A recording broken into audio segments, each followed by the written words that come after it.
It's no secret that Texas State has grown over the past 2 decades, and the need for new facilities and degree programs has grown as well. To keep up with the demand, the university is proposing a 2.95% increase in student fees and tuition, which equates to about $161.29 more for a student taking 15 hours. The Board of Regents will soon meet to decide the final amount. Vice President of Finance and Support Services Eric Algo says students have been a part of the process and will continue to be. But we understand every little bit is a challenge. And so again, we're very cognizant of that. And in the course of the presentation, I'll go through exactly what we need to spend that additional revenue on. Algo says the increases are necessary because of the university's growing pains. So over the course of the next couple of years, we'll be expanding the Student Center quite significantly to be able to better serve the student body. And then we'll also be using a portion of the fees to expand academic programming. We have a number of new degree programs, both at the undergraduate and graduate level, that'll also be supported with the increase. Political science major Jessica Thibodeau says there is an apparent disconnect between the cost of living at Texas State and what students can afford.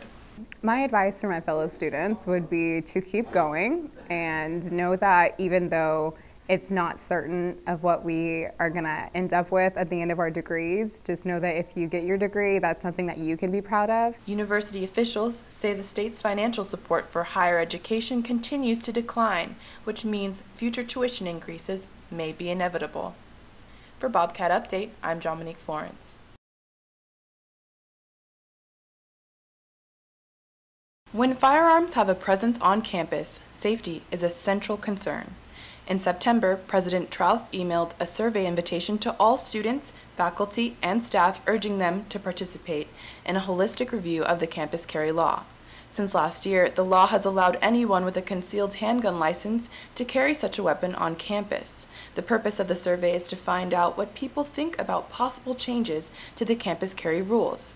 More gun-free areas are being considered, including testing centers and faculty offices. This is still like a public institution for education, and that there are certain areas on campus where we shouldn't really have just even regular citizens carrying around guns. Many areas, including, but not limited to, spaces providing services or events for minors, healthcare services, and competitive sporting events, have already been declared gun-free zones.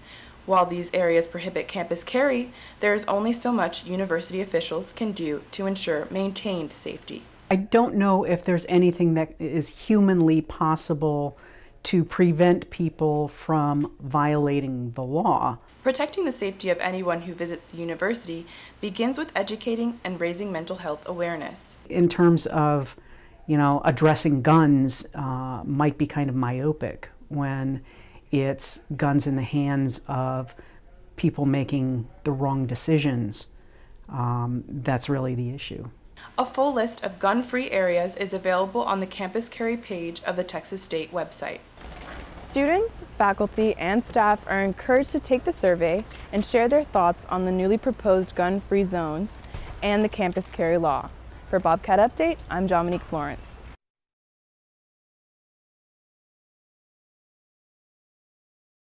ALERT, or the Advanced Law Enforcement Rapid Response Training Center at Texas State, is a first responder training agency that uses scenario-based training. ALERT's curriculum focuses on how to deal with active shooters. The methods are backed by nearly 2 decades of research. The federal government recently awarded ALERT with a $5.4 million grant. One side of it is looking at active shooter events themselves and then trying to determine what lessons we can learn from individual events, and also then compiling that data and looking for trends and patterns and things of that sort. In the past, ALERT has focused on law enforcement. Since its creation in 2002, the program has trained more than 105,000 police officers. The focus has more recently moved to an integrated approach to also include fire and EMS responders. So the idea of not just police officers, but also training them with fire and EMS personnel to work together so that when there's an event that happens, they know how to coordinate and how to perform each one's individual roles and save lives as effectively as possible. The hope is that the more integrated approach for training responders will create more cohesion among the units. Alert courses are offered year-round right here in San Marcos and in communities all across the country. For Bobcat Update, I'm Jamonique Florence.